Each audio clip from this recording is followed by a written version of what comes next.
ক্যাম্পের এক পাশ দিয়ে বয়ে চলেছে বাসপা। হিমাচল প্রদেশের এই নদী ভারত চীন সীমান্তের কাছে উৎপন্ন শতদ্রু নদীর একটি উপনদী। এটি তৈরি করেছে বাসপা বা সাংলা উপত্যকা। সুন্দর নদী এবং প্রাকৃতিক সৌন্দর্য, হিমালয়ের মন কাড়া এক জায়গা। বাসপা নদী হিমবাহে পূর্ণ এবং গঙ্গার সাথে জলাধারের অংশ ভাগ করে।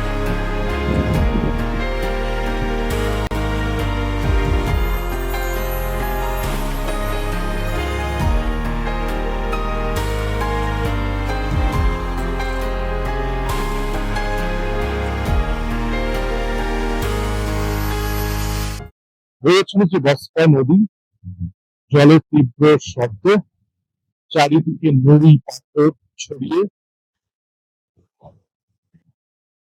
অপূর্ব প্রকৃতির দৃশ্য। উপরে পাহাড়, নীল আকাশ, সাদা মেঘ ভেজা ফুলের মতো উঠছে। পাহাড়ের ধাপে ধাপে সবুজ গাছের সারি। সামনে একটি সেতু রাস্তার এই প্রান্ত থেকে ওই প্রান্তকে জুড়েছে।